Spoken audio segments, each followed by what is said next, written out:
প্রিয় দর্শক, সবাইকে আমন্ত্রণ জানাচ্ছি টাইমলাইন বাংলাদেশে। আমি কাজী জেসিন। দর্শক, গণ অভ্যুত্থানে কার ভূমিকা কী ছিল, কে কী করেছে ইত্যাদি আলোচনা আমরা শুনছি, এবং এই অভ্যুত্থানকে নিয়ে ক্রেডিট বাজি যেন থামছেই না। কেন এই ক্রেডিটের রাজনীতি আমরা দেখছি, এবং এই ক্রেডিট নিতে গিয়ে কি আসলে গণ অভ্যুত্থানের যে শক্তি তা দুর্বল হয়ে যাচ্ছে কিনা, এবং তা যে এই গণ অভ্যুত্থানে যে ছাত্ররা নেতৃত্ব দিয়েছে তারা এটা বোঝে কিনা, রাজনীতিতে যারা এখনও সক্রিয়ভাবে তাদের দায়িত্ব পালন করছে তারা এটা কতটুকু বোঝে, আজ বোঝার জন্যই আমাদের এই আয়োজন। আমাদের সাথে আজ উপস্থিত আছেন রিফাত রশিদ। রিফাত বৈষম্যবিরোধী ছাত্র আন্দোলনের সভাপতি। আছেন সৈকত আরিফ। সৈকত বাংলাদেশ ছাত্র ফেডারেশনের কেন্দ্রীয় সাধারণ সম্পাদক, এবং আমাদের মাঝে অল্প সময়ের মধ্যে এসে পৌঁছবেন জাতীয়তাবাদী ছাত্র দলের কেন্দ্রীয় সংসদের যুগ্ম সাধারণ সম্পাদক ফারহান আরিফ। ধন্যবাদ আপনাদের সময় দেওয়ার জন্য। আমি প্রথমে আসলে নাহিদ ইসলাম যে পোস্টটি দিয়েছে, এই ক্ষেত্রে নাহিদ ইসলামের পোস্টে অনেকগুলো বিষয় নাহিদ ইসলাম উল্লেখ করেছেন, কিন্তু এক দুই করে যেখানে উনি তিনটি জায়গায় বিষয় নিয়ে কথা বলেছেন। 2 নম্বর পয়েন্টে আমরা দেখছি যে নাহিদ শিবির নেতা সাদিক কায়েমকে নিয়ে একটি মন্তব্য করেছেন, এবং তিনি বলছেন যে আসলে তিনি সমন্বয়ক ছিলেন না। আপনার মন্তব্য শুনতে চাই যে কেন এটা বলার প্রয়োজন হলো আসলে। শুরুতেই ধন্যবাদ জানাতে চাই আপনাকে, এবং সেই সাথে স্মরণ করতে চাই জুলাই গণ অভ্যুত্থানে আহতদের, জুলাই গণ অভ্যুত্থানের শহীদদের। শুধু জুলাই গণ অভ্যুত্থানের আহত এবং শহীদদের নয়, দীর্ঘ স্বৈরাচারী শেখ হাসিনার ফ্যাসিবাদী আমলেই যারা গুম, খুন বা বিভিন্ন নির্যাতনের সাথে জড়িত ছিলেন, বা তারও আগের যতগুলো আমাদের লড়াই, আমরা যদি বলি 90-এর কথা, আমরা যদি বলি 71-এর কথা, আমরা যদি বলি 52 বা 47-এর কথা, তারও পূর্বপর সময়ে যারাই আমাদের এই স্বাধীনতা বা সার্বভৌমত্ব ভূখণ্ডের জন্য লড়াই করেছেন তাদেরকে স্মরণ করছি। দেখুন, আজকে প্রথম একটা প্রশ্ন এসেছিল, এবং এটা একটা নিরেট সত্য যে সাদিক কায়েম সমন্বয়ক ছিলেন না। সমন্বয়ক তালিকায় কোথাও তার নাম নেই। 158 জন সমন্বয়কের তালিকা 2 তারিখ রাত্রে, 3 তারিখ হয়ে গিয়েছিল আর কি বাংলাদেশের হিসেবে বা অফিসিয়াল টাইমের হিসেবে, রাত্রে যেই এটা পোস্ট প্রকাশ করা হয়, পাবলিক করা হয়, সেটা আমার হাত দিয়ে করা। সেখানে সাদিক কায়েম ছিলেন না। সো সাদিক কায়েম সমন্বয়ক না, এইটা আসলে অবভিয়াস, এটা নিরেট সত্য ঘটনা। আর তার থেকেও বড় প্রশ্নটা, কেন এতদিন পরে এসে এই ঘটনাটা বলার প্রয়োজন পড়লো। দেখুন, শিবির নেতা সাদিক কায়েম আমাদের বড় ভাই, ক্যাম্পাসের বড় ভাই। যদিও আমি তাকে শিবির নেতা হিসেবে চিনতাম না, 2-1বার দেখা হয়েছিল, বাট কখনোই শিবির নেতা হিসেবে চিনতাম না। 5ই আগস্ট রাতের বেলা চ্যানেল 24-এর অফিসে প্রথমবার আমি তাকে চিনি, আমার সাথে পরিচয়। শিবিরের আমি একজন নেতাকে পুরো ঢাকা বিশ্ববিদ্যালয়ে চিনতাম, সেটাও আন্দোলনের 2 জন নেতাকে। এর আগে ইমরান ভাইকে চিনতাম, তিনি সম্ভবত তাদের ছাত্র বিষয়ক সম্পাদক ছিলেন ঢাকা বিশ্ববিদ্যালয়ের। তারপরে গিয়ে আরেকজনের সাথে আমার পরিচয় হয়েছিল, সেটা আসলে আন্দোলনের মধ্য দিয়ে, তিনি জার্নালিস্ট ছিলেন। তো এই কথাটা বলার কেন প্রয়োজন পড়লো, সাদিক কায়েম এতদিন অনেকগুলো কথা বলেছিলেন যেগুলো আসলে আমরা সবসময় মনে করি না। প্রত্যেকেরই তো আসলে জুলাই গণ অভ্যুত্থানের, জুলাই বিপ্লবের গল্পটা আলাদা। সে তার মতো বলছে, কোনটা সত্য কোনটা মিথ্যা প্রত্যেকেই তো নিজের মতো করে নিজের ন্যারেটিভটা এস্টাবলিশ করতে চাইবে, আমরা সবসময় রিয়েক্টও করিনি। বাদ যেটা প্রবলেমটা আসলে যেখানে হয়েছে, সাদিক কায়েম বলেছেন একটা টিভি চ্যানেলে বা ইন্টারভিউতে যে ছাত্রশক্তি গঠন প্রক্রিয়ার সাথে শিবির যুক্ত ছিল, এবং শিবিরের কথা মতো, শিবিরের পরামর্শ মতো, তাদের ইনস্ট্রাকশনে ছাত্রশক্তি কাজ করেছে। এটা একটা বোগাস আলাপ, একদম টোটালি বোগাস আলাপ। বুলশিট শব্দটা আছে, যদিও এটা শোনায় না, বাজে শোনায় বলতে, তবু এটা বলতে হয়। এইরকম কোনো ঘটনা ছিল না।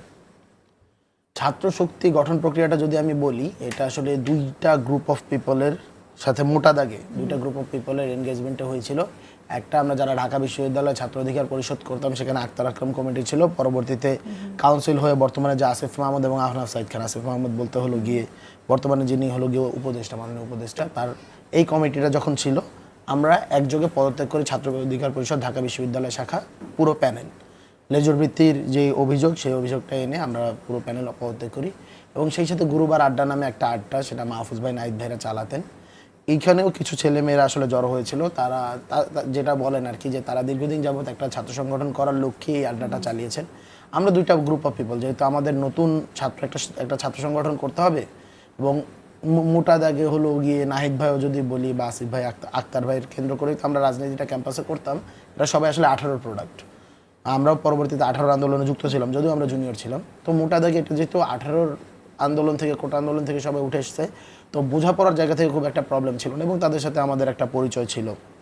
ইভেন ক্যাম্পাসে যারাই পলিটিক্সটা করতো, অ্যান্টি এস্টাবলিশমেন্ট, শেখ হাসিনার ফ্যাসিবাদের বিরুদ্ধে পলিটিক্সটা, এখানে আরিফ ভাই আছেন, মানে আমাদের মাঝে অতটুকু কানেকশনসটা সবসময় ছিল যে এমন না যে কেউ কারো দূরে ছিলাম বা ছিলাম, কারণ নির্দিষ্ট একটা লক্ষ্য স্বৈরাচারী ফ্যাসিবাদী শেখ হাসিনার বিরুদ্ধে আমাদের লক্ষ্যটা এক ছিল। তো আমরা একসাথে যুক্ত হই, সেখানে জাহাঙ্গীরনগর বিশ্ববিদ্যালয়ের একটা গ্রুপ এসে যুক্ত হয়, ঢাকা কলেজের সাথে কয়েকজন আসলে যুক্ত হয়, এভাবে আমরা আসলে ছাত্রশক্তিটা গঠন করি। এখন ছাত্রশক্তি গঠনের আগে সবার সাথে আমরা কথা বলেছি, সবার সাথে মানে সবার সাথে, ছাত্রদলের সাথে কথা বলা হয়েছে, ছাত্রদলের মিটিংটায় আমি ছিলাম, বাম সংগঠনের সাথে কথা বলা হয়েছে, শিবিরের সাথে কথা বলা হয়েছে, মানে মোটা দাগে একদম A to Z সবার সাথে। আমরা বাংলাদেশের পলিটিক্স নিয়ে যারা কাজ করেন একটু সিনিয়র কিছু political party, for example Junaid Sakib ভাইয়ের কথা আমরা বলতে পারি, তার সাথে আমরা মিটিংয়ে বসেছিলাম, অনেকজন মানে সবার সাথে না আমরা কথা বলেছি, বুদ্ধি নেওয়া, পরামর্শ নিয়ে, ইন্টেলেকচুয়াল মহল যারা কাজ করে সবার সাথে ছিলাম। এখন আপনার সাথে আমি একটা জিনিস শেয়ার করলাম, আপনার থেকে আইডিয়া নিলাম, কথা বললাম যে আমরা এরকম একটা কিছু করতে চাই, আমার আইডিয়াটা শেয়ার করলাম, দ্যাট মিনস এটা কি প্রকাশ করে যে আপনি এই জিনিসটা করে দিচ্ছেন? এটা তো আসলে না, এটা তো আসলে কখনোই হবে না। একই ঘটনা আসলে জুলাইতেও ঘটেছে। আমরা তো সকল স্টেক হোল্ডারদের সাথে কথা বলতাম, বাম সংগঠনের সাথে কথা বলতাম, ছাত্রদলের সাথে কথা বলতাম, শিবিরের সাথে কথা বলতাম, আমরা জার্নালিস্টদের, বিভিন্ন জার্নালিস্ট যারা আমাদের ইনফরমেশন দিয়ে হেল্প করেছে তাদের সাথে কথা বলতাম, সবার সাথে যখন কথাগুলো বলতাম, শিবির এককভাবে যেই অংশটা আমরা তাদের সাথে কন্ট্যাক্ট করেছি সেইটাকে এক্সাজারেট করে সেটা বলতেছিল যে তারাই সবটুকু করেছে এবং বাকিরা দুধ ভাত। সো এই যে আপনার সাথে যতটুকু ঘটনা ঘটেছে, একটা ঘটনা তো যে পুরো ঘটনার কেন্দ্রবিন্দুতে ছিল সে আসলে বলবে যে এই ঘটনাটা কিভাবে হয়েছে। আপনি তো সেই ঘটনার একটা পার্ট, আপনি তো পুরো ঘটনাটা না, কিন্তু ওই একটা অংশকে এখানে সাদেক ক্যামের ভূমিকা কি ছিল? আমরা জানি যে সাদেক ক্যাম ইনভলভ ছিল, কিন্তু সে যা কোথায় ভূমিকা ছিল সেটা আমি ছাত্রশক্তি গঠনে তার ভূমিকা ছিল না, কিন্তু অভ্যুত্থানে সেই জায়গাটা আমি শুনবো। কিন্তু এর মাঝে আমি একটু দর্শকদের জানিয়ে রাখি যে আমাদের আজকের এই আলোচনায় আমরা ছাত্র শিবিরের পক্ষ থেকে কয়েকজন নেতাকে আমরা অনুরোধ করেছিলাম আজ আসার জন্য, কিন্তু আনফর্চুনেটলি তারা কেউ অ্যাভেলেবেল না, মানে তাদের কাউকে আমরা পাইনি আর কি। তো ফিরে আসে আমি কথায়, আপনার কাছে আমি শুনবো যে আসলে সাদেক কায়েমের যে ভূমিকাটা আছে, এই ছাত্রশক্তিটা না থাকলেও গণ অভ্যুত্থানে যে ভূমিকা ছিল সেটাকে আপনি কিভাবে দেখেন? দেখুন, ইন্ডিভিজুয়ালি সাদিক কায়েমের ভূমিকার জায়গা থেকে বলে আমি ইন্ডিভিজুয়ালি সাদিক কায়েমকে চিনতাম না। আমি যার সাথে কন্ট্যাক্টটা মেনটেন করতাম, যেহেতু 25-26 তারিখের থেকে পুরো আন্দোলনের কন্ট্রোলটা, কমিউনিকেশনটা ওইটা আমার বা আমাদের করতে হয়েছে 2 তারিখ পর্যন্ত বা 3 তারিখ পর্যন্ত এক্স্যাক্টলি। তো ওই সময়ের ভিতরে শিবিরের পক্ষ থেকে একজন কন্ট্যাক্ট করতেন, অনেক সময় কণ্ঠটা চেঞ্জ হতো, হয়তো বা আরও একজন কন্ট্যাক্ট করতেন, আমরা সম্ভবত দুজনের কথা বলতে পারবো, যে দুটি ভয়েস বোঝা গিয়েছিল, তারা ভিন্ন নামে ছদ্মনামের ভিতরে আসতেন। আমরা কন্ট্যাক্ট করতাম শিবিরের যে প্রতিনিধি তার সাথে। ওইটা কি সাদিক কেমন কি ছিল কিনা মানে আমি জানি না, ওটা অন্য কেউ হতে পারে, হয়তো বা আমি ওই যে বললাম আরও একজনের সাথে এসেছে, একদিন কথার মাঝে তর্ক বিতর্ক হয়, সাদিক ক্যাম্প বা ও পাশে যিনি ছিলেন আর কি, পরবর্তী জেনেছি যে তিনি সাদিক ক্যাম্প, তার সাথে আমার একটা তর্ক বিতর্ক হয়। পরবর্তীতে ওনাদের একজন সিনিয়র আসে, সিনিয়র এসে আমাদের মিলমিশ করে দেয়, বলে যে এটা অভ্যুত্থানের টাইম, ক্রুশাল টাইম, এই সময়ের ভিতরে আসলে আমাদের এই ভাঙনটা আসলে কোনোভাবেই মানে গ্রহণযোগ্য না, আমরা নিজেদের মতো ছাড় দিই এটাই করি। পরবর্তীতে কি প্রসঙ্গে এটা এসেছিল, ভাঙনের আশঙ্কাটা কেন এসেছিল? ভাঙন না, ব্যাপারটা একটু তর্ক বিতর্ক হয়েছিল। কেন আমি এই জিনিসটা আসলে পাবলিকলি খুব একটা বলাটা না, শোভনীয় না, তবে আমি একটু জাস্ট টাচ দেই। সেটা হলো গিয়ে একদিন ওপাশে শিবিরের পক্ষ থেকে যিনি কমিউনিকেট করছিলেন তিনি বলেছিলেন যে আমরা বলছিলাম যে ছাত্র দলের সাথে তো আমাদের কথা বলতে হবে, বাকি সবার সাথে কথা বলতে হবে। তারা বলছিল যে আমরা যে কর্মসূচিটা বলছি এটাই ফাইনাল করে দাও। আমরা বলছি যে আমার তো সব স্টেক হোল্ডারের সাথে কথা বলতে হবে, আপনার সাথে কথা বললাম এবং কথা বলেই ফাইনাল করে এত দ্রুত করে দিব। তারা বলতেছিল যে লেট করে দিলে মিডিয়াগুলো কভার করতে পারে না, মিডিয়াগুলো আসলে নিউজটা প্রচার করতে পারে না, তাড়াতাড়ি দিয়ে দিতে। আমি বলছিলাম সবগুলো স্টেক হোল্ডারের সাথে একটা মতকে পৌঁছানোর আগ পর্যন্ত আমার পক্ষে এটা দেওয়া সম্ভব না। এটা বলার পর্যন্ত পরে ওই পাশে যিনি ছিলেন তিনি বলে উঠছিলেন যে তাহলে আমরা কালকে আমাদের জনশক্তি নামাবো না, তোমরা দেখি আন্দোলন করতে পারো কি পারো না। তখন আমি বলতেছিলাম হোয়াট ইজ দিস, এটা কি আপনি আপনার ক্রেডিট নেওয়ার জন্য জনশক্তি নামানোর জন্য আন্দোলন করছেন, নাকি এইটা জুলাইয়ের আন্দোলন, এখানে শহীদদের যে যারা শহীদ হয়েছে, যারা আহত হয়েছে, এইটা এক্স্যাক্ট আমি এখন খেয়াল করতে পারবো না, মানে মনে নেই বলতে হলো কি আমি যদি খুঁজি বা ওই ইটার সার্কেল দিয়ে তার চালু করবো। কারণ আমরা রেগুলারই কথা বলতাম সবাই সবার সাথে, অনেকগুলো গ্রুপ কল হয়েছে, ছাত্র দলের রাকিব ভাই, নাসির ভাইয়ের সাথে আমরা কন্ট্যাক্ট করতাম, এখানে করতাম, সো অনেকগুলো হয়েছে। এক্স্যাক্ট কোন দিন সেটা আমি বলতে পারবো না, বাট এটা ঘটেছে। পরবর্তীতে আমরা যখন এটা নিয়ে একটু শাউট হয় আমি কেটে দিই, পরবর্তীতে একজন সিনিয়র আসেন শিবিরের পক্ষ থেকে, তিনি এসে বলেছিলেন যে ও যেটা বলছে তুমি ভুল হয়েছে এবং তোমারও তো সিনিয়র বড় ভাই, তুমিও শাউট করে ফেলছো, এটা ভুল হয়েছে, দুজনকে সরি বলো। আমি বলছিলাম জুলাইয়ের খাতিরে এগুলো হয়। ওকে, দ্যাটস ইট। ঠিক আছে। এখন জনশক্তির কথাটা বলেছিল, কারণ জনশক্তি তো সব দল থেকেই এসেছে আমরা জানি। অবশ্যই 158 জন সমন্বয়ক, সেই লিস্টটা তৈরি হলো কিভাবে সেটাও একটু শুনবো। আমরা একটু ছোট বিরতি নিচ্ছি। প্রিয় দর্শক সাথেই থাকুন, খুব ছোট একটা বিরতির পরেই ফিরছি।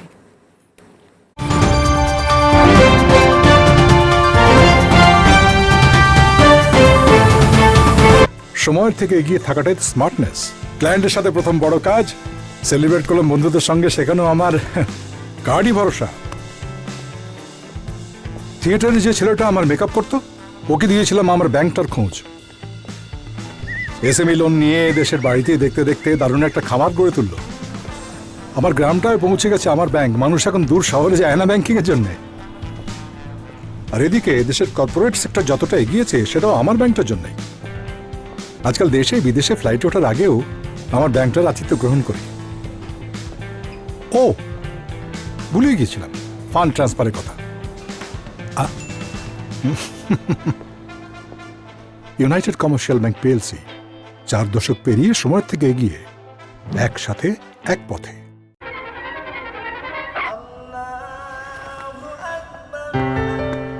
বাবা শপিং এ নিয়ে যাবা না?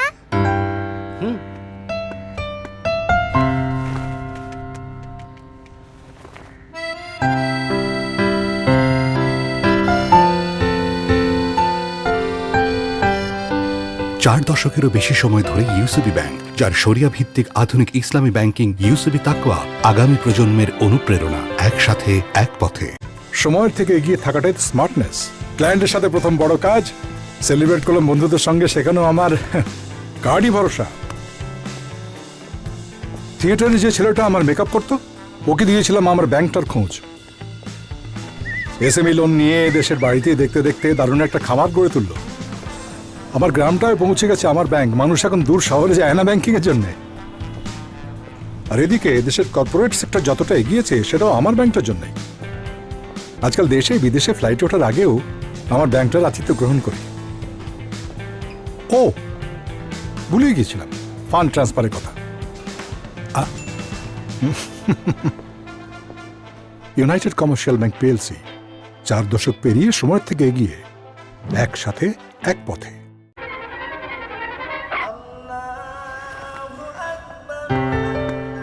বাবা শপিং এ নিয়ে যাবা না?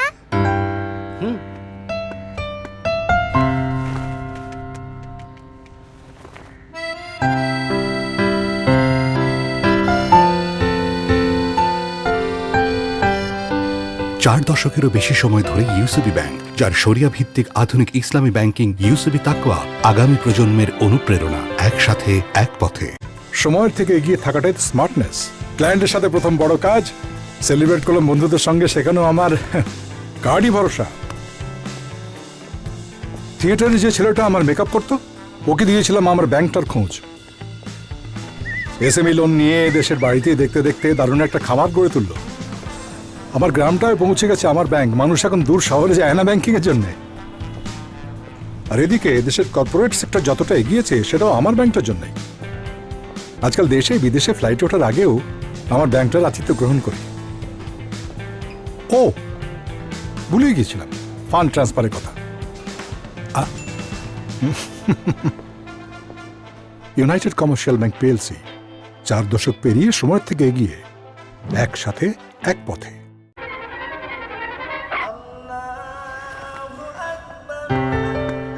বাবা শপিং এ নিয়ে যাবা না?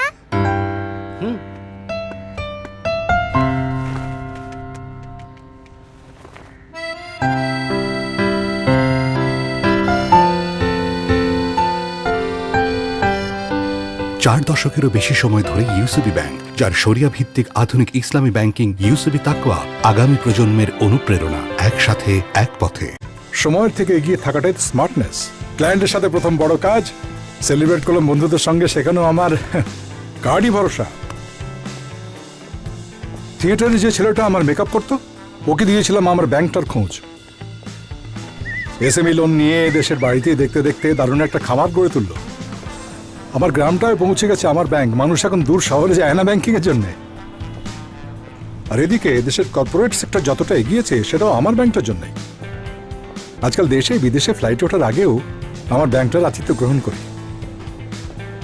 ও ভুলেই গিয়েছিলাম ফান্ড ট্রান্সফারের কথা। ইউনাইটেড কমার্শিয়াল ব্যাংক পিএলসি 4 দশক পেরিয়ে সময়ের থেকে এগিয়ে, একসাথে এক পথে।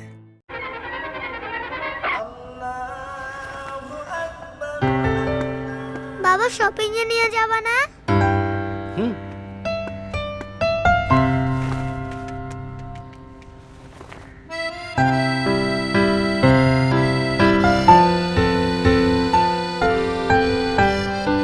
চার দশকেরও বেশি সময় ধরে ইউসিবি ব্যাংক, যার শরিয়া ভিত্তিক আধুনিক ইসলামী ব্যাংকিং ইউসিবি তাকওয়া আগামী প্রজন্মের অনুপ্রেরণা, একসাথে এক পথে। সময়ের থেকে এগিয়ে থাকাটাই তো স্মার্টনেস।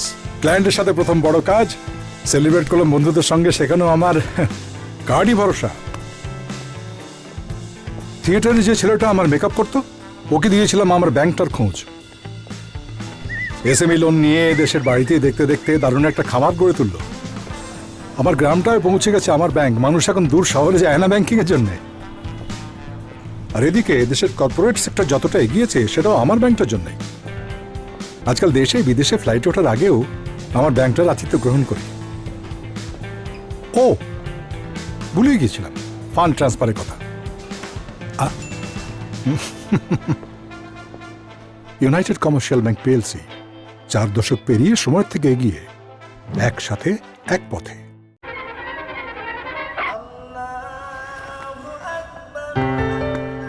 বাবা শপিং এ নিয়ে যাবা না?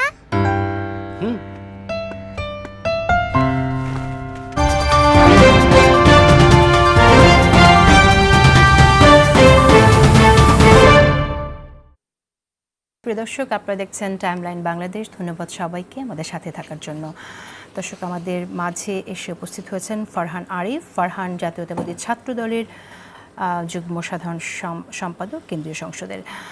ফারহান, আমি আপনার কাছে একটু শুনি যে গণঅভ্যুত্থানে তো আপনারা ছিলেন, তখন পথে ছিলেন, আন্দোলনে ছিলেন, এবং সেই সময়টা একটা পর্যায়ে আমরা শুনেছি জাতীয় সরকারের একটা আলোচনা হয়েছিল। পরবর্তীতে শুনেছি আমরা এটা তখন হয়েছিল বলে, এরকম পরবর্তীতে শুনেছি বিএনপি মহাসচিব বলেছেন যে এই ধরনের কোনো প্রস্তাবনা ছাত্রদের পক্ষ থেকে দেয়া হয়নি।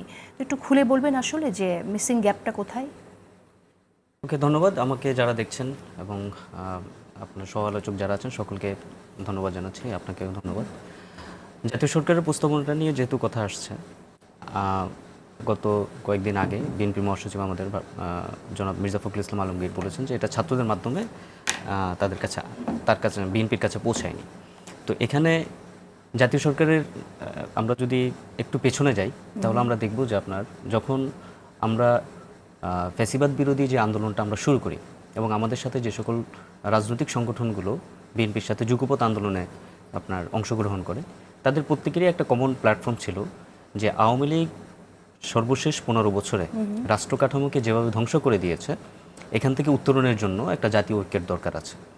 এবং এখানে একটা দল নির্বাচনের মাধ্যমে জিতে এসে বাকিরা বিরোধী দল থাকবে, ঠিক এই জায়গাতে ঐকমত্য না হলে আপনার রাষ্ট্রকে এগিয়ে নেওয়া যাবে না। তো ওই চিন্তা থেকে আপনার বিএনপির পক্ষ থেকে এই ধরনের প্রস্তাবনা ছিল, জাতীয় সরকার না হোক, যে কোনো একটা ফরম্যাটটা ঠিক হয়নি, বাট সকলকে নিয়ে এক ধরনের একটা জাতীয় ঐক্যের একটা সরকার গঠন করা হবে, এই ধরনের প্রস্তাবনাটা বিএনপি থেকে এটা ছিল। এটার প্রথমের ইনিশিয়েটিভ কিন্তু বিএনপির পক্ষ থেকেই। তো পরবর্তীতে তো একটা বৈষম্যবিরোধী আন্দোলনের হাত ধরে এক দফার মাধ্যমে হাসিনার পতন হলো। তো এই যে ছাত্র জনতার যে অভ্যুত্থানটা হয়ে গেল, এই অভ্যুত্থানটার প্রত্যেকটা পর্যায়ে আসলে আপনার আমরা তো টাইমলাইনটা যদি দেখি, প্রত্যেকটা পর্যায়ে আপনি দেখবেন যে কমিউনিকেশনগুলোকে বারবার পতিত স্বৈরাচার পক্ষ থেকে বাধা দেওয়া হয়েছিল, অবস্ট্যাকল তৈরি করা হয়েছিল। আমাদের অনেকের কাছে আমরা একটা অ্যানালগ যুগে পৌঁছে গিয়েছিলাম, এরকম একটা পর্যায়ে গিয়েছিল। আমাদের কমিউনিকেশনে নানা রকমের বিঘ্নতা সৃষ্টি করা হয়েছিল। বিএনপির শীর্ষস্থানীয় সকল নেতৃবৃন্দকে অলমোস্ট কারান্তরীণ করা হয়েছিল। তো এই ধরনের আনুষ্ঠানিক কোনো আলোচনা আসলে হওয়া ওই সময়ে সম্ভব হয়নি। তো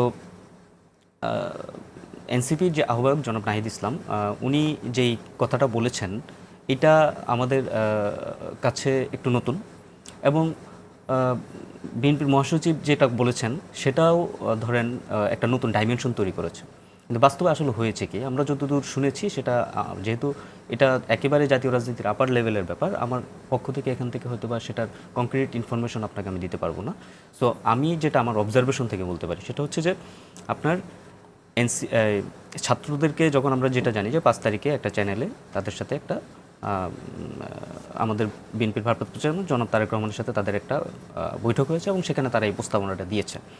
তো স্বাভাবিকভাবে বিএনপি একটা পার্টি যেখানে হচ্ছে আপনার, এবং ওই সময়টুকু আপনি চিন্তা করেন সবাই ক্যাওটিক একটা সিচুয়েশন, কেউ সেলিব্রেট করছে, কেউ তখনও গুলি চলছে, এটাও সত্য, নানা ধরনের ক্যাওটিক সিচুয়েশন, সব কিছুকে অ্যাকোমোডেট করে একটা জায়গাতে আসা আসলে খুব বেশি সম্ভবপর ছিল না। ঠিক ওই সময়ে যারা ছাত্রনেতা ছিলেন ফ্রন্ট লাইনে, তারা তাদের ভাষ্যমতে তারা একটা প্রস্তাবনা আমাদের ভারপ্রাপ্ত চেয়ারম্যান জনাব তারেক রহমানকে দিয়েছিলেন, এবং তাদেরই মতে সেটা হচ্ছে যে উনি ওই সময় এটা নাকচ করেছেন। কিন্তু আমরা এখনো আমাদের ভারপ্রাপ্ত চেয়ারম্যানের পক্ষ থেকে এই ধরনের কোনো মেসেজ আমরা পাই।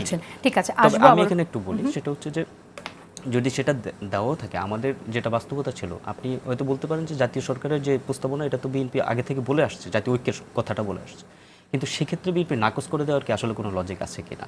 তো ওই সময়টাতে যেহেতু একটা টার্মোয়েল সিচুয়েশন, ঠিক ওই সময়ে সিদ্ধান্ত নিতে হলে একটু বিএনপির দায়িত্বশীল রাজনৈতিক সংগঠন হিসেবে বিএনপিকে একটু স্থিরভাবে অনেকগুলো, যেহেতু বাংলাদেশের রাজনীতির অনেক স্টেক হোল্ডার্স আছে তো তাদের সাথে কথা সংলাপের মাধ্যমে একটা জায়গাতে পৌঁছতে হবে। তো ইনস্ট্যান্ট হয়তো সিদ্ধান্তটা দেওয়া হয়নি। আমি এতটুকু বলতে পারবো যে সেই ক্ষেত্রে হয়তো বা পরবর্তীতে কোনো সমন্বয়ের মাধ্যমে বিএনপির মহাসচিবের মাধ্যমে যেটা বলেছেন সেটা হতে পারে, যেহেতু এখনো আমরা বিএনপির ভারপ্রাপ্ত চেয়ারম্যানের ফর্মালি কোনো প্রপোজাল যায়নি, এটা আপনি বলছেন। ঠিক আছে, ধন্যবাদ ফারহান আপনাকে। সৈকত আরিফ, আমি একটু আসি আপনার কাছে। নাহিদের এই যে পোস্টটা আপনি তো দেখেছেন, আপনি কিভাবে দেখছেন আসলে? বিশেষ করে জুলাইয়ের ক্রেডিট নিয়ে এক ধরনের রাজনীতি হচ্ছে বলেই আমরা দেখতে পাচ্ছি, সেই জায়গা থেকে আমি আপনার মন্তব্য শুনতে চাই। আপনি কিভাবে দেখছেন এটা, পোস্টটা কেন করতে হলো, প্রেক্ষাপট কি, এবং তাতে করে আগামীতে মানে কি দুজন দলগুলোর মধ্যে, ছাত্রদের মধ্যে দূরত্ব তো বেড়েই যাবে, অভ্যুত্থানের শক্তি যারা ছিল তাদের মধ্যে তো বিভেদ বেড়ে যাবে। ধন্যবাদ। শুনি আপনার কথা। আজকে এখানে আমন্ত্রণ জানানোর জন্য, যারা শুনছেন তাদের সকলকে শুভেচ্ছা। আমি জুলাইয়ের প্রায় শেষের দিকে, আমরা আগস্টের শুরুতে আসছি, ফলে জুলাইয়ের যে শহীদ তাদের সকলকে স্মরণ করছি। অভ্যুত্থানের প্রায় 1 বছর পরে ক্রেডিটবাজির আলাপটা আসছে, এটা আসলে আরও অনেক আগে আসলে অনেক ভালো হইতো আর কি। তারপরেও আপনাকে ধন্যবাদ যে আজকে এই আলাপটা আপনারা সামনে এনেছেন। আমি নাহিদের আজকের স্ট্যাটাসের, আমরা যারা দীর্ঘ সময় ধরে আরো আগেই কিন্তু এসছে ক্রেডিট নিয়ে যে রাজনীতি আলোচনা মাঝে মধ্যে ফিরে ফিরে আসছে। নাহিদ নিশ্চয়ই এই আলোচনাটা আবার আমাদেরকে করার সুযোগ করে দিয়েছে, সেজন্য নাহিদকে ধন্যবাদ। একটা বিষয় খুব গুরুত্বপূর্ণ, যে এই জুলাই অভ্যুত্থানটাকে আমরা দেখেছি যে এটা একটা কোটা সংস্কার আন্দোলন থেকে এটা একটা অভ্যুত্থানের রূপান্তরিত হয়েছে, এবং জুলাইয়ের কোটা সংস্কার সেই আন্দোলনের সকল সংগঠন, বা আমরা দেখেছি সমস্ত ছাত্র সংগঠনের নেতাকর্মীরা বিভিন্নভাবে সেখানে ছিলেন, এবং সরকারের ব্যাপক নিপীড়ন নির্যাতনের মধ্য দিয়েই এই আন্দোলন একটা অভ্যুত্থানে রূপান্তরিত হয়েছে। এবং আন্দোলনের সেই সময়টাতে আমরা যেহেতু নাহিদের সাথেই বিশেষত ছাত্র সংগঠনগুলো যোগাযোগ রাখছিলাম, ফলে আমার সাথে ব্যক্তিগতভাবে সাদিক কায়েমের কখনো কথা হয় না, বা আমি তাকে চিনতামও না অভ্যুত্থানের আগে, বা শিবিরের ওই অর্থে কোনো খুব বেশি সভাপতি সেক্রেটারি ছাড়া দায়িত্বশীল কারোর সাথে আমাদের ওই অর্থে কোনো যোগাযোগ সে সময়ে হয় নাই। ফলে ওই সময়ে শিবিরের ভূমিকা কি সেটা শিবিরের নেতৃবৃন্দ এবং তাদের সাথে যারা যুক্ত হয়েছে তারা ভালো বলতে পারবেন। কিন্তু একটা বিষয় আমার কাছে খুব গুরুত্বপূর্ণ, যেটা আজকে নাহিদ এসে বলতেছেন, যে রাজনীতিতে একটা খুব কমন স্ট্র্যাটেজি থাকে। কমন স্ট্র্যাটেজিটা কি, যে এই মুহূর্তে আমার মিত্রটা কে, আমরা তখন আমার শত্রুর বিরুদ্ধে ওই মুহূর্তে ওই মিত্রটাকে কাছে নিয়ে বাকিদেরকে ফাইট করতে থাকি। এবং জুলাইয়ের ক্রেডিট নিয়ে কিন্তু এই ধরনের একটা গেমের মধ্যে নাহিদরা বা বৈষম্য বিরোধী ছাত্র আন্দোলন শিবির যৌথভাবে ছিল। সেটা কীরকম আপনারা দেখবেন যে এই আলোচনা আমরা এর আগেও বারবার করেছি, যে জুলাই অভ্যুত্থানে সংগঠন আকারে ছাত্র দলের অসাধারণ ভূমিকা ছিল। আমরা দেখেছি তাদের দ্বিতীয় সারির নেতৃবৃন্দ মাঠে থেকে লড়াই করেছেন, এবং যখন এটা অভ্যুত্থানে রূপান্তরিত হচ্ছে তখন ছাত্র দলের সভাপতি সাধারণ সম্পাদককেও আমরা দেখেছি তারা মাঠে লড়াইটা করেছেন। আমাদের ছাত্র ফেডারেশনগতভাবে আমাদের কেন্দ্রীয় সমন্বয়ক আকারে তখন উমামা ফাতেমা তখন ফাইট করেছেন। আমাদের সারা দেশের নেতাকর্মীরা, আমাদের নারায়ণগঞ্জে প্রধানতম নেতৃত্ব আকারে আমাদের মুনা, টাঙ্গাইলে আমাদের প্রধানতম নেতৃত্ব আকারে বিথি, বরিশালে, যশোরে আমাদের প্রধানতম নেতৃত্বরা সে সময় ছিলেন। এবং অভ্যুত্থানের পরে যেটা হলো, যে অভ্যুত্থানের পরে আমরা দেখলাম যে এই ক্রেডিটবাজিটা সবার আগে শুরু করলো কিন্তু ছাত্র শক্তির যে কোরআন তারা, এবং তারা তাদের সংগঠনকে স্থগিত করে দিয়ে, যেরকম বৈষম্যের ক্ষেত্রে ওই সময় এই অভ্যুত্থানে ছাত্র শক্তি নেতাদের অসাধারণ কৃতিত্ব রয়েছে, সেটা আমরা সকলেই স্বীকার করি, আমরা সেটাকে সবসময় বলে এসেছি এবং অভ্যুত্থানের পরে আমরা বলেছিলাম যে এই ঐক্যটাকেও রক্ষা করা দরকার, তাছাড়া এই অভ্যুত্থান দুর্বল হবে, ব্যর্থতার দিকে পর্যবসিত হবে।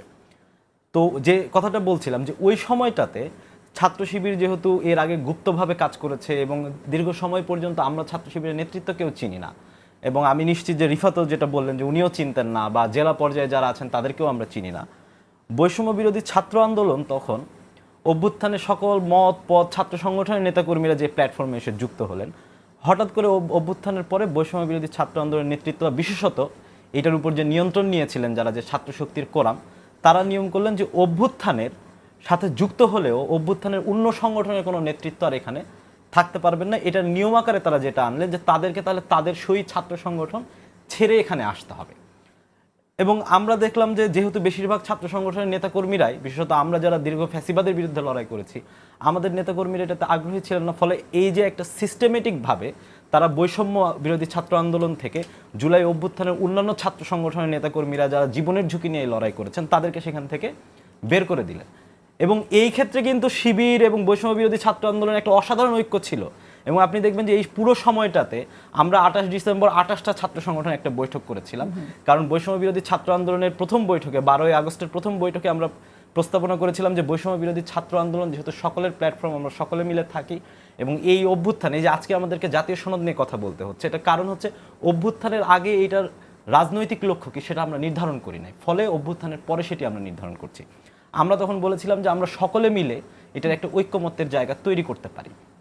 তো ওই সময়টাতে আমরা দেখেছি যে এইটা ওই সময়ে শিবির এবং বৈষম্য বিরোধী ছাত্র আন্দোলন কিংবা আরও করে বললে ছাত্র শক্তির যে কোরাম ছিল, তাদের মধ্যে একদম অসাধারণ ঐক্য ছিল বাকি সকলকে বের করে দেওয়ার ক্ষেত্রে। এবং প্রায় 1 বছর পরে যখন বাকি সকলকে বের করে দেওয়া মোটামুটি নিশ্চিত হয়ে গেছে, বৈষম্য বিরোধী ছাত্র আন্দোলনের আর কোনো জায়গাতে অন্যান্য ছাত্র সংগঠনে আর কোনো নেতাকর্মী নাই, সেই সময়টাতে এসে যেহেতু এই যে তাদের দুইজনের ঐক্যের যে ভিত্তি সেটি নষ্ট হয়ে গেছে, কারণ বাকি যাদেরকে তারা শত্রু আকারে নির্ধারণ করেছিলেন তাদেরকে তারা মূল ফোকাসের বাইরে বের করে দিয়েছেন।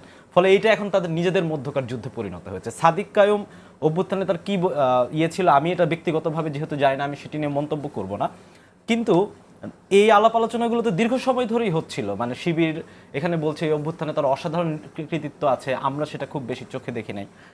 আবার সাদিক কায়ুমকে মাস্টার মাইন্ড আকারে উপস্থাপন করা হচ্ছে, এবং এটি তো আজকে প্রথম বা এর আগের টিভি টক শোতে যে সাদিক কায়ুম যেটাতে বললেন ওইটাই প্রথম না, এর আগেও আমরা দেখেছি সামাজিক যোগাযোগ মাধ্যমে এটা একটা আলাপ আলোচনা ছিল। নাহিদ কিন্তু তখনও বলেন নাই, এটা বলেন নাই এই কারণে যে তখন পর্যন্ত বাকি ছাত্র সংগঠনগুলো বরঞ্চ আমরা বারবার বৈষম্য বিরোধী ছাত্র আন্দোলনে সকলের থাকা দরকার এই কথাটা বলছিলাম। এখন যেহেতু এই মুহূর্তটা মানে বাকিরা যেহেতু এখান থেকে চূড়ান্তভাবে তাদেরকে বিচ্ছিন্ন করা গেছে, ফলে এইটা এখন এই দুইজনের মধ্যে লড়াই পরিণত হয়েছে। যে জুলাইয়ের অভ্যুত্থানে যেহেতু শিবির নিজেকে এমনভাবে পোর্ট্রেট করতেছে যে জুলাইয়ের অভ্যুত্থানের প্রধানতম শক্তি সে, নাহিদ, আসিফ, রিফাতরা সহ যারা এই অসাধারণ কৃতিত্বের অধিকারী, তাদেরকে তারা একটা পাপেট আকারে উপস্থাপন করছেন। ফলে এই ক্রেডিটের মারামারিটা এখন তাদের দুইজনের পক্ষে, বাকি পক্ষগুলো কিন্তু এটাতে আর যুক্ত না। এখন ছাত্র দলের ক্রেডিট আছে কিনা, ছাত্র ফেডারেশনের ক্রেডিট আছে কিনা সেটি নিয়ে আর আলাপ আলোচনা হচ্ছে না। ফলে বাকি যাদেরকে তারা শত্রু নির্ধারণ করেছিলেন তাদেরকে যেহেতু সাইড করে ফেলা গেছে, ফলে এখন তারা নিজেদের মধ্যে লড়াইটা করছে। আসবো আমরা একটু রিফাত রশিদের কাছে শুনে নিই যে বৈষম্য বিরোধী ছাত্র আন্দোলনকে আমরা অভ্যুত্থানের একটা বড় শক্তি হিসেবে দেখেছি, কিন্তু সেই অভ্যুত্থানে যারা ভূমিকা রেখেছে এই গণ অভ্যুত্থানে, তাদের যেমনটি আরিফ বললেন যে অন্যান্য দল থেকে যারা যে ছাত্ররা এসেছিল তাদের সবাইকে সরিয়ে দিয়ে এটাকে কুক্ষিগত করে নিজেদের করার মধ্য দিয়ে গণ অভ্যুত্থানে একক কৃতিত্ব কি এনসিপি দাবি করতে চায় কিনা? আচ্ছা, এনসিপি না বৈষম্য বিরোধী ছাত্র আন্দোলন এবং এনসিপি দুটোই? আচ্ছা, এনসিপি ভালো বলতে পারবে।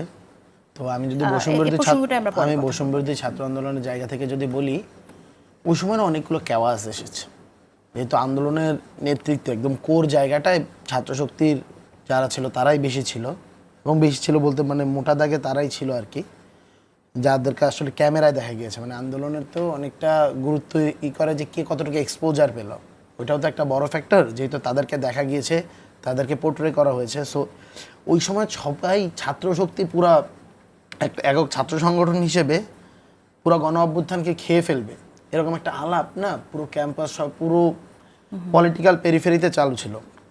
তো ওই জিনিসটা যাতে হলো গিয়ে না হয়, তাই ছাত্রশক্তিকে না ডিসব্যান্ড মানে ওই সময়ের ভিতরে কার্যক্রম স্থগিত করে দেওয়া হয়েছে। তো এই ছাত্রশক্তিকে কার্যক্রম স্থগিত করে দেওয়াটা এইটা ছিল মোটামুটি হলো গিয়ে পলিটিক্যাল অ্যারেনায় যারা এই আলাপটা তুলছিল যে ছাত্রশক্তি এককভাবে নেতৃত্বের জায়গা থেকে পুরো অভ্যুত্থানকে হলো গিয়ে ক্যাপচার করে ফেলতেছে, তাদের ওই জায়গাটা থেকে তাদেরকে স্বস্তি দেওয়ার জন্য, রিলিফ দেওয়ার জন্য এই কার্যক্রমটা করা হয়েছে, 1 নম্বর। 2 নম্বর, বৈষম্য বিরোধী ছাত্র আন্দোলনে কেউ পলিটিক্যাল জায়গা থেকে আসতে পারবে না, এই কথাটা এই জন্য বলা হয়েছিল, ছাত্র সংগঠনগুলোকে যখন বলা হয়েছিল যে আমরা একটা ঐক্যের জায়গা বা ইসে, এবং ছাত্র সংগঠনগুলো একই প্রস্তাব করেছিল, বাট সেই ক্ষেত্রে কোয়েশ্চেনটা আসছিল যে প্রত্যেকটা ছাত্র সংগঠনের তো নিজস্ব লক্ষ্য, মত, উদ্দেশ্য আছে। বৈষম্য বিরোধী ছাত্র আন্দোলন এইটা একটা হলো গিয়ে সবার একটা সিটিং প্লেস, সবার জন্য বসার মতো একটা জায়গা, যাদের আহ্বানে সবাই বসবে এরকম একটা জায়গা আকারেই রাখতে চাচ্ছে সবাই যদি এইটার ভিতরে ঢুকে যেত, প্রত্যেকটা রাজনৈতিক দলের মত, পথ, লক্ষ্য, অভিষ্ট আলাদা, সো দেখা যেত না এখানের ভিতরে প্রচন্ড পরিমাণ আলাদা আলাদা বক্তব্য আসছে, ক্যাওয়াটিক সিচুয়েশন আসছে। অন্য রাজনৈতিক দলের প্রতিনিধি থাকতে পারবে না, তাহলে প্রতিনিধি থাকবে না, প্রতিনিধি থাকবে না। আমি বলছি এনসিপি তো অনেকদিন পরে আসে, আমি সেখানে ভিতরে আসতেছি, এনসিপি তো পলিটিক্যাল পার্টি হিসেবে আমি আসতেছি, এনসিপির প্রতিনিধি কেউ নেই, আমি বলতেছি আমাকে শেষ করতে দিন, আমি এখানের ভিতরে আমি আপনাকে বলছি। সো তার পরবর্তীতে যেই ঘটনাটা ঘটলো, যে বলা হলো বৈষম্য বিরোধী ছাত্র আন্দোলন এমন একটা প্ল্যাটফর্ম হবে যেখানে সবাই আসতে পারবে, তবে এইটা একটা ঐক্যমতের জায়গা হবে, এবং যেই দিয়ে কেউ বৈষম্য বিরোধী ছাত্র আন্দোলন অ্যাজ আ সংগঠন বা প্ল্যাটফর্ম আকারে সে মোটা দাগে কোট অ্যান্ড কোট, মানে পৃথিবীর কোনো কিছুই তো আসলে অরাজনৈতিক না, তবে ট্রেডিশনাল রাজনীতির যে ধারা আছে ছাত্র সংগঠনের মতো বা ট্রেডিশনাল পলিটিক্যাল পার্টির মতো সে কোনোদিন ওয়ার্ক করবে না, সে একটা স্বতন্ত্র প্ল্যাটফর্ম আকারে ওয়ার্ক করবে এইখানের ভিতরে থেকে। এবং কেউ যদি কোনো ছাত্র সংগঠন বা পলিটিক্যাল পার্টিতে যেতে চায়, তবে তাকে এই সংগঠন ছেড়ে আসতে হবে, তার সংগঠন ছেড়ে বৈষম্য বিরোধী ছাত্র আন্দোলনে আসতে হবে, অথবা বৈষম্য বিরোধী ছাত্র আন্দোলন থেকে যদি কেউ অন্য কোনো পলিটিক্যাল পার্টি বা ছাত্র সংগঠনে যেতে চায়, তাকেও বৈষম্য বিরোধী ছাত্র আন্দোলন ছেড়ে যেতে হবে। এই জিনিসটা এই জন্য করা হয়েছিল, নিশ্চিত করা হয়েছিল।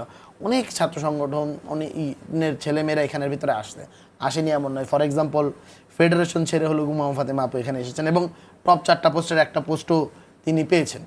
সো এইখানের ভিতরে যে ওই অকপটতা করা হয়েছে, আমি জানি না যে এটা রাজনৈতিক জায়গা থেকে এক একজন এক একভাবে বিশ্লেষণ করবেন, প্রত্যেকে তো নিজস্ব নিজ জায়গা থেকে বিশ্লেষণ করার জায়গা আছে, তবে এই জিনিসটা আমার মনে হয় না সত্য, বরং এইটা রাখাই হয়েছিল যাতে ওই সময়কার যেই সমালোচনা হচ্ছে যে ছাত্রশক্তি এককভাবে পুরো অভ্যুত্থানের সংগঠন আকারে খেয়ে ফেলবে। এখন কি বৈষম্য বিরোধী ছাত্র আন্দোলনে যদি ছাত্র দল থেকেও যেতে চায় বা ছাত্র ফেডারেশন থেকে যেতে চায়, ইটস ওপেন, তবে তার যে সংগঠন সেটা থেকে সরে এসে ওই যেখান থেকে সরে এসে আসতে হবে।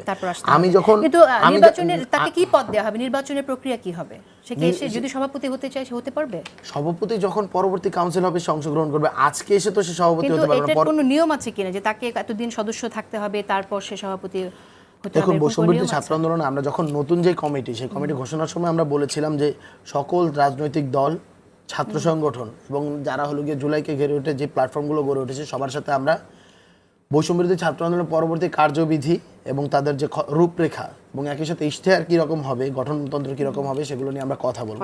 জুলাই রয়েছে বলে আমরা এই জন্যই করছি যে আমরা দেখলাম যে এনসিপি থেকে আপনি এখানে এসে, আমি এনসিপি থেকে পদত্যাগ করে এসেছি, এবং যখন আমি এনসিপি তে গিয়েছিলাম তখনও বৈষম্য বিরোধী ছাত্র আন্দোলন থেকে পদত্যাগ করে আমার যেতে হয়েছে। সেটা ঠিক আছে, আমি জানি, কিন্তু আপনি এখানে সভাপতি হয়ে গেলেন কি করে? মানে আপনাদের প্রক্রিয়াটা কি? নির্বাচনের মাধ্যমে।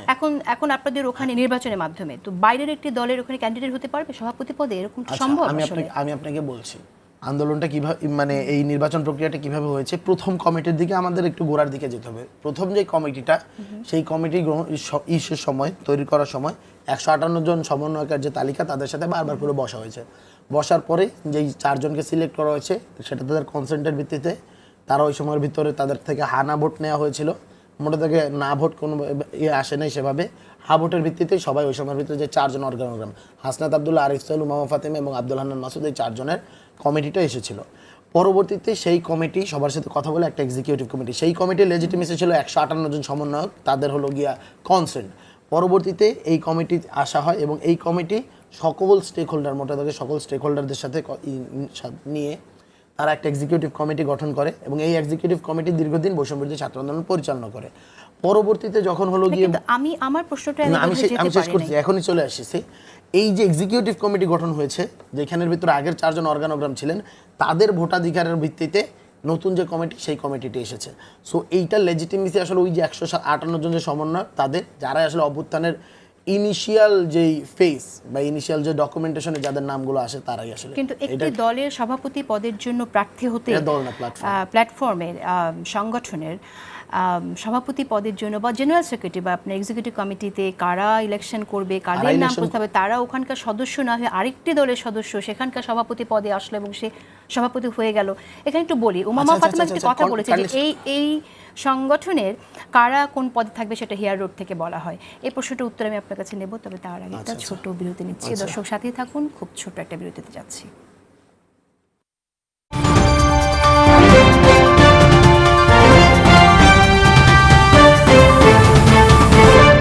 সময়ের থেকে এগিয়ে থাকাটাই তো স্মার্টনেস।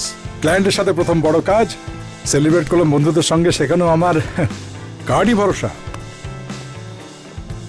থিয়েটারে যে ছেলেটা আমার মেকআপ করতো, ওকে দিয়েছিলাম আমার ব্যাংকটার খোঁজ।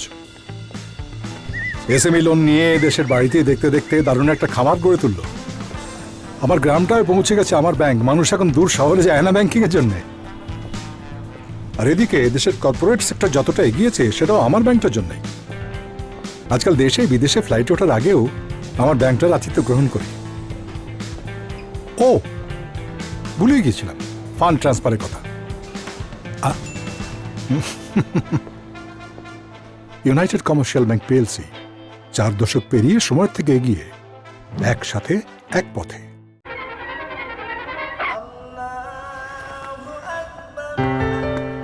বাবা শপিং এ নিয়ে যাবা না?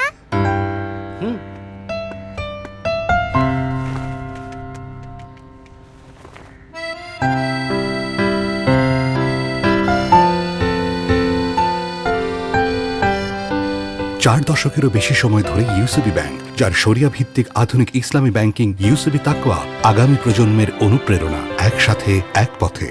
সময়ের থেকে এগিয়ে থাকাটাই তো স্মার্টনেস। ক্লায়েন্টের সাথে প্রথম বড় কাজ, সেলিব্রেট করলাম বন্ধুদের সঙ্গে, সেখানেও আমার কার্ডই ভরসা। থিয়েটারে যে ছেলেটা আমার মেকআপ করতো, ওকে দিয়েছিলাম আমার ব্যাংকটার খোঁজ। এসএমই লোন নিয়ে দেশের বাড়িতেই দেখতে দেখতে দারুণ একটা খামার গড়ে তুললো। আমার গ্রামটায় পৌঁছে গেছে আমার ব্যাংক, মানুষ এখন দূর শহরে যায় না ব্যাংকিং এর জন্য। আর এদিকে দেশের কর্পোরেট সেক্টর যতটা এগিয়েছে সেটাও আমার ব্যাংকটার জন্যই। আজকাল দেশে বিদেশে ফ্লাইট ওঠার আগেও আমার ব্যাংকটার আতিথ্য গ্রহণ করি। ও ভুলেই গিয়েছিলাম ফান্ড ট্রান্সফারের কথা। ইউনাইটেড কমার্শিয়াল ব্যাংক পিএলসি 4 দশক পেরিয়ে সময়ের থেকে এগিয়ে, একসাথে এক পথে।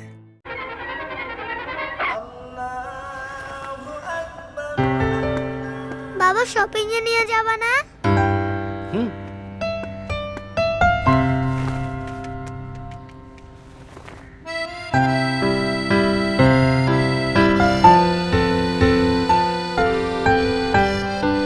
চার দশকেরও বেশি সময় ধরে ইউসিবি ব্যাংক, যার শরিয়া ভিত্তিক আধুনিক ইসলামী ব্যাংকিং ইউসিবি তাকওয়া আগামী প্রজন্মের অনুপ্রেরণা, একসাথে এক পথে। সময়ের থেকে এগিয়ে থাকাটাই তো স্মার্টনেস। ক্লায়েন্টের সাথে প্রথম বড় কাজ, সেলিব্রেট করলাম বন্ধুদের সঙ্গে, সেখানেও আমার কার্ডই ভরসা। থিয়েটারে যে ছেলেটা আমার মেকআপ করতো, ওকে দিয়েছিলাম আমার ব্যাংকটার খোঁজ। এসএমই লোন নিয়ে দেশের বাড়িতেই দেখতে দেখতে দারুণ একটা খামার গড়ে তুললো। আমার গ্রামটায় পৌঁছে গেছে আমার ব্যাংক, মানুষ এখন দূর শহরে যায় না ব্যাংকিং এর জন্য। আর এদিকে দেশের কর্পোরেট সেক্টর যতটা এগিয়েছে সেটাও আমার ব্যাংকটার জন্যই। আজকাল দেশে বিদেশে ফ্লাইট ওঠার আগেও আমার ব্যাংকটার আতিথ্য গ্রহণ করি। ও ভুলেই গিয়েছিলাম ফান্ড ট্রান্সফারের কথা। ইউনাইটেড কমার্শিয়াল ব্যাংক পিএলসি 4 দশক পেরিয়ে সময়ের থেকে এগিয়ে, একসাথে এক পথে।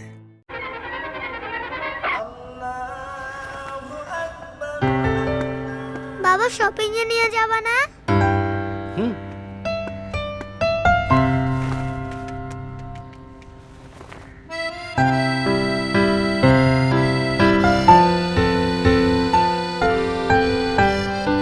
চার দশকেরও বেশি সময় ধরে ইউসিবি ব্যাংক, যার শরিয়া ভিত্তিক আধুনিক ইসলামী ব্যাংকিং ইউসিবি তাকওয়া আগামী প্রজন্মের অনুপ্রেরণা, একসাথে এক পথে।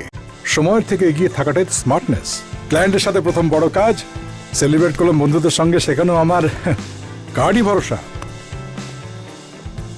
থিয়েটারে যে ছেলেটা আমার মেকআপ করতো, ওকে দিয়েছিলাম আমার ব্যাংকটার খোঁজ। এসএমই লোন নিয়ে দেশের বাড়িতে দেখতে দেখতে দারুণ একটা খামার গড়ে তুললো। আমার গ্রামটায় পৌঁছে গেছে আমার ব্যাংক, মানুষ এখন দূর শহরে যায় না ব্যাংকিং এর জন্য। আর এদিকে দেশের কর্পোরেট সেক্টর যতটা এগিয়েছে সেটাও আমার ব্যাংকটার জন্য। আজকাল দেশে বিদেশে ফ্লাইট ওঠার আগেও আমার ব্যাংকটার আতিথ্য গ্রহণ করি। ও ভুলে গিয়েছিলাম ফান্ড ট্রান্সফারের কথা। ইউনাইটেড কমার্শিয়াল ব্যাংক পিএলসি 4 দশক পেরিয়ে সময়ের থেকে এগিয়ে, একসাথে এক পথে।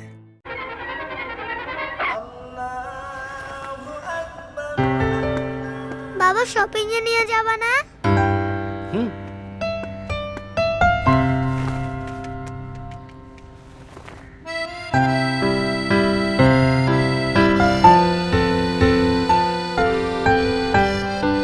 চার দশকেরও বেশি সময় ধরে ইউসিবি ব্যাংক, যার শরিয়া ভিত্তিক আধুনিক ইসলামী ব্যাংকিং ইউসিবি তাকওয়া আগামী প্রজন্মের অনুপ্রেরণা, একসাথে এক পথে। সময়ের থেকে এগিয়ে থাকাটাই স্মার্টনেস। ক্লায়েন্টের সাথে প্রথম বড় কাজ সেলিব্রেট করলাম বন্ধুদের সঙ্গে, সেখানেও আমার কার্ডই ভরসা।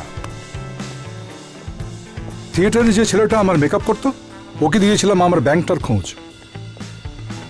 এসএমই লোন নিয়ে দেশের বাড়িতে দেখতে দেখতে দারুণ একটা খামার গড়ে তুললো। আমার গ্রামটায় পৌঁছে গেছে আমার ব্যাংক, মানুষ এখন দূর শহরে যায় না ব্যাংকিং এর জন্য। আর এদিকে দেশের কর্পোরেট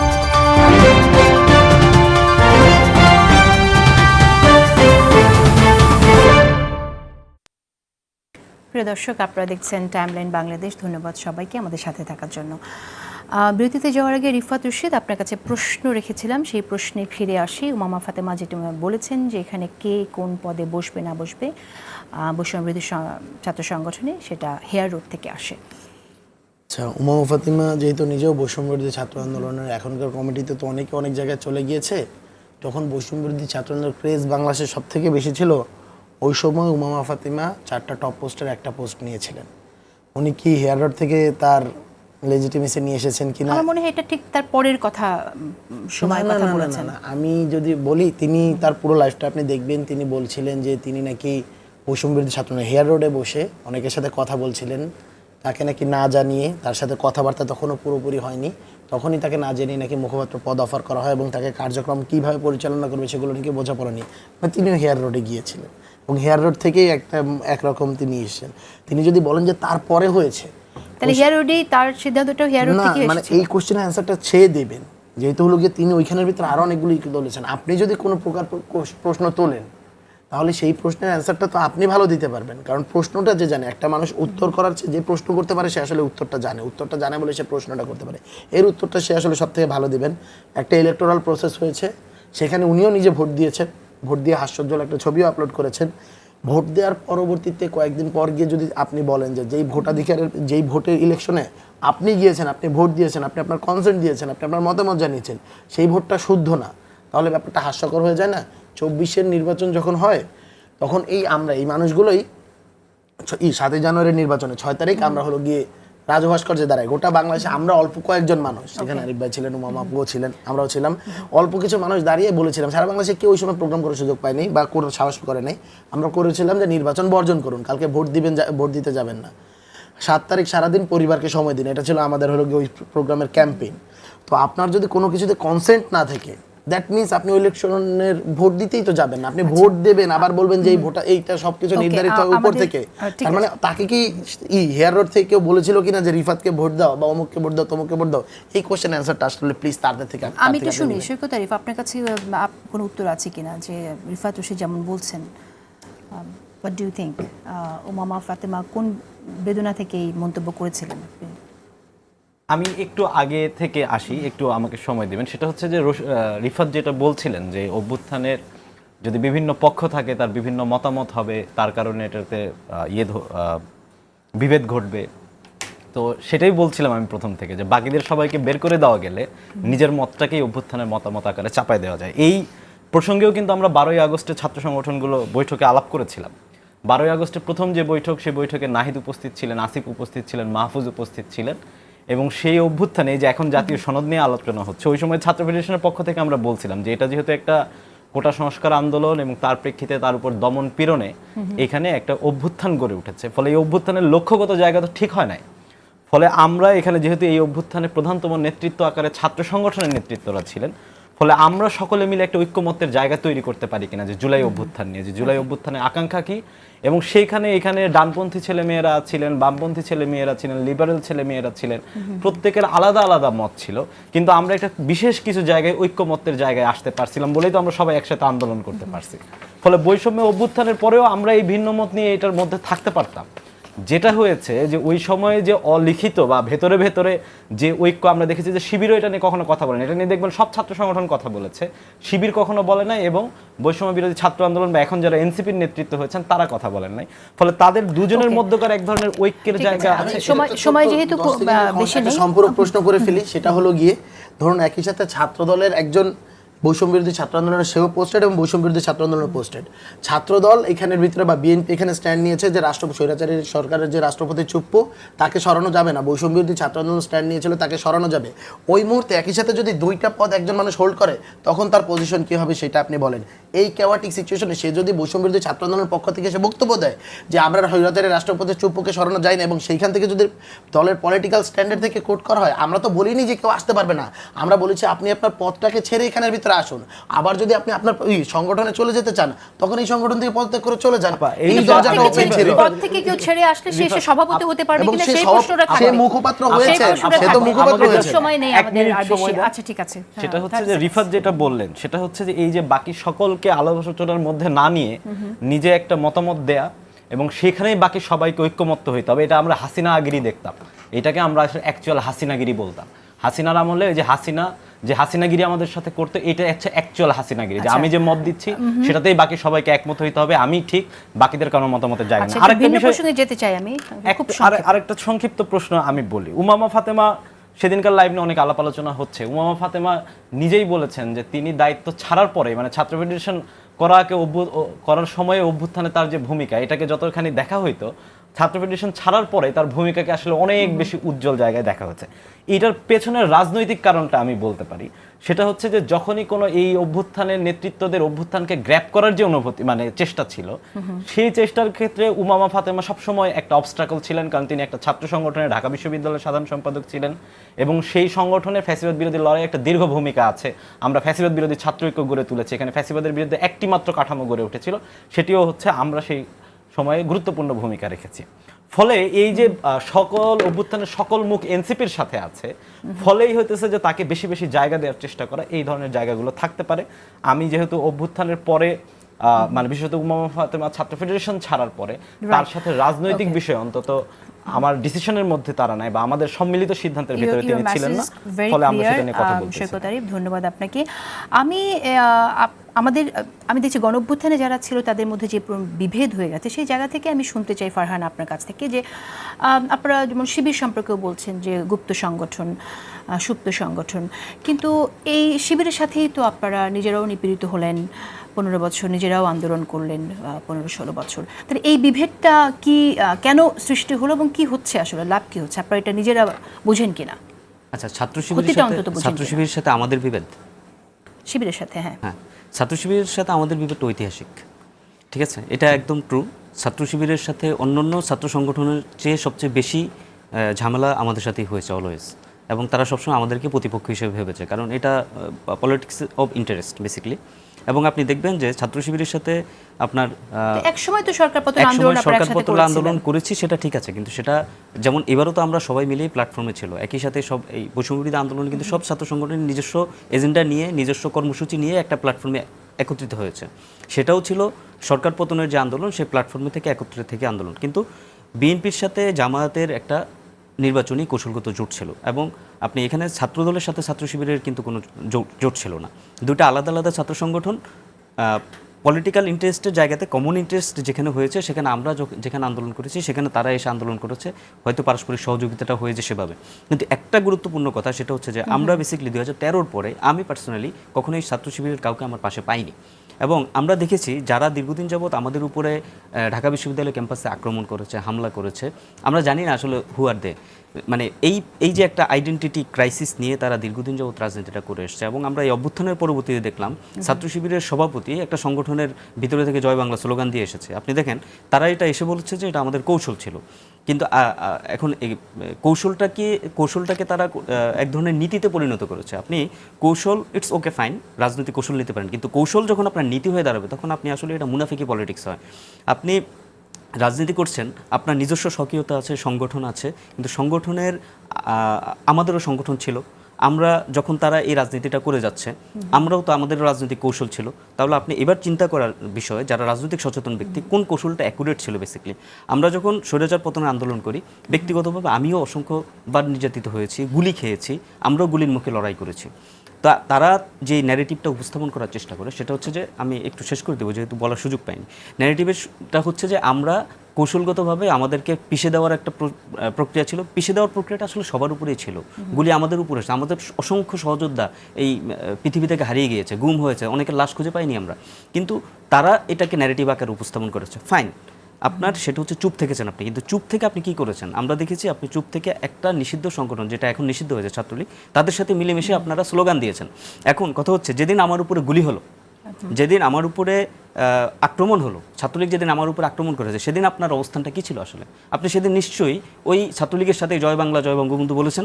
তাহলে আপনার এই কৌশলটা কি আসলে মানে কোন ধরনের কৌশল? এটা তো অপকৌশল, এবং এই রাজনীতিটা আসলে এক ধরনের অপরাজনীতি, এবং এইটার মাসুলটা তাদেরকে দিতে হচ্ছে।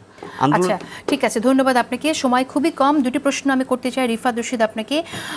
তার মধ্যে প্রথম যে প্রশ্ন সেটা হচ্ছে যে 2রা আগস্ট 2024 রাতে জুলকারনাইন সায়েরা একটি আর্মি কু করে সামরিক বাহিনীর এক অংশের হাতে ক্ষমতা দিতে চেয়েছিল, এটা আপনারা বুঝলেন কি করে? এবং আপনারা এখানে আরেকটু উল্লেখ করি, এই উদ্দেশ্যে কথিত সেফ হাউসে থাকা ছাত্র সমন্বয়কদের চাপ প্রয়োগ করা হয়, থ্রেট করা হয়, যাতে সেই রাতে ফেসবুকে তারা সরকার পতনের এক দফা ঘোষণা করে। এটা কি সত্যি না যে সে সময় এক দফা ঘোষণা ছাত্র সমন্বয়করা কেন করছে না, মানুষ তাকিয়েছিল, এবং সেই জায়গায় অন্যরা এক দফা ঘোষণা করে এসছে? এক দফা ঘোষণা করার চাপের সাথে আর্মি কু চেয়েছিল, এই মেসেজটা বা এই কথাটা বলার কারণ কি? আচ্ছা, এটা যেহেতু নাহিদ ইসলামের মেসেজ, নাহিদ ইসলাম সব থেকে ভালোভাবে ব্যাখ্যা করতে পারবেন। বাট ওই দিন রাতে আমাদেরকে প্রচণ্ড পরিমাণ প্রেশার দেওয়া হচ্ছিল। আমরা বলতেছিলাম যে আমরা মাঠ থেকে এক দফার ঘোষণাটা দিব, বাট বলছে আজকে রাতেই দিতে হবে। সো এইটা নিয়ে অনেক ডামাডোলের মধ্য দিয়ে যাওয়া হয়। এখন নাহিদ ইসলাম আর্মি কুয়ের জায়গাটা, তিনি তো এই ইনফরমেশনগুলো তার কাছে হয়তো বা আছে, পরবর্তী করছে। আমি এটা নিয়ে বিশেষ কোনো মন্তব্য করতে চাই না এই কারণেই, বা আমি হয়তো বা বলতে পারতাম, আমি সঙ্গত কারণে বলবো না। আমার মনে হয় ব্যক্তিগতভাবে জুলাইয়ের এই গল্পগুলো বলা, নাহিদ ইসলামের অনেক আগে হয়তো বা আমি এই জিনিসটা বলতাম, আমার মনে হয় জুলাইয়ের এই গল্পগুলো বলার সময় এখন পর্যন্ত আসেনি।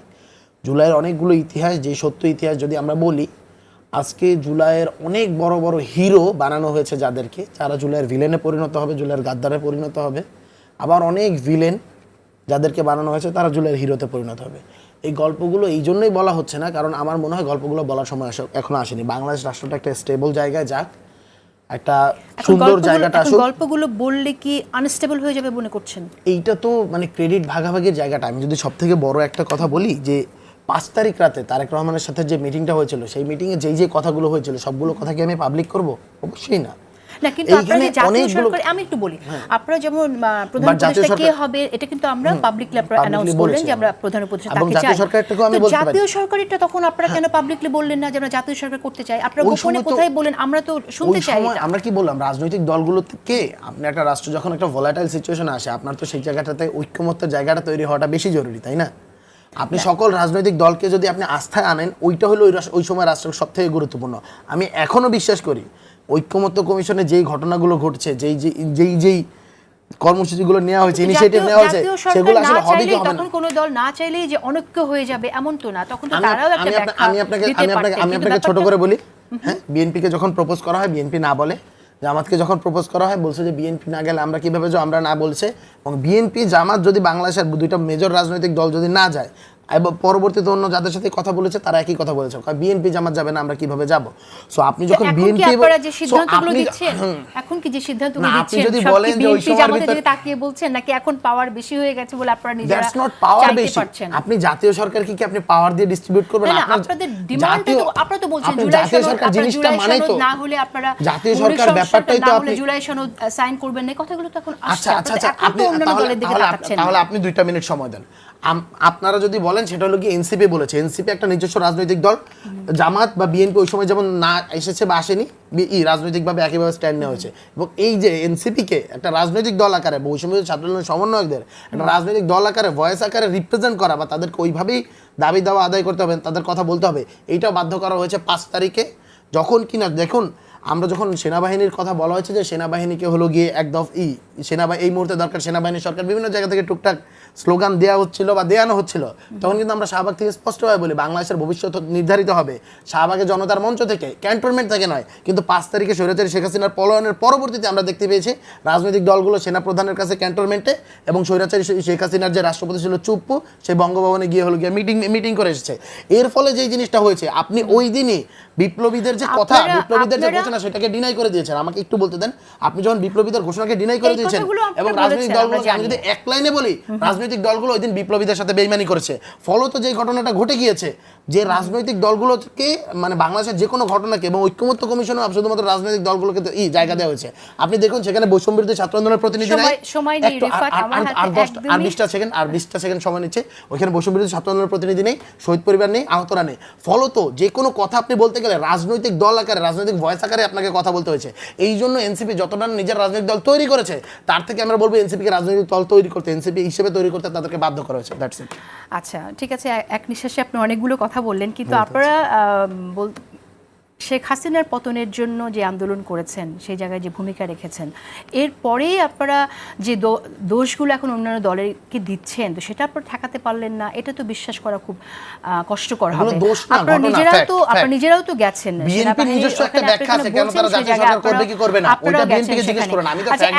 এখন আপনারা গণঅভ্যুত্থানের শক্তির বিরুদ্ধে যে চাঁদাবাজির এত অভিযোগ আসছে একের পর এক, তো গণঅভ্যুত্থানের শক্তি বৈষম্যবিরোধী ছাত্র আন্দোলন কি চাঁদাবাজির সংগঠন হয়ে যাচ্ছে?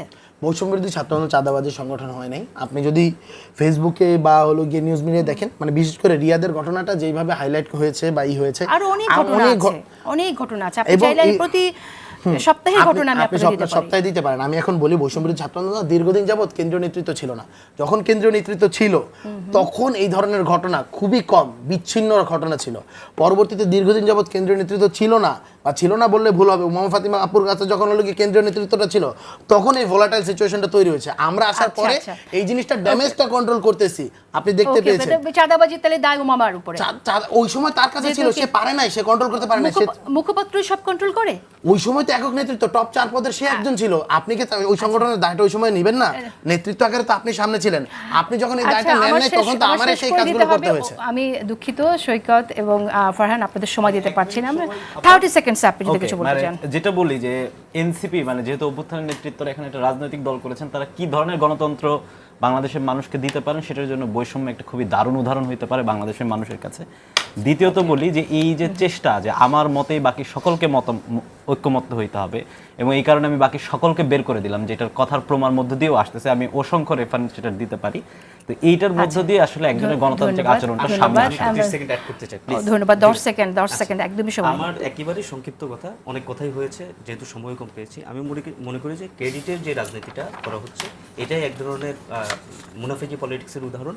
আমি বিশ্বাস করি এই জুলাই অভ্যুত্থানের ক্রেডিট দিতে হবে শহীদদের, জুলাই অভ্যুত্থানের ক্রেডিট, গণঅভ্যুত্থানের ক্রেডিট দিতে হবে সাধারণ মানুষের, জনতাদের, তার যারা সাথে নেমে এসেছিল, এটা মানতেই হবে। প্রিয় দর্শক, আজকের মতো বিদায় নিচ্ছি, দেখা হবে আবারও আগামী সপ্তাহে শনিবার রাত ঠিক 10টায়।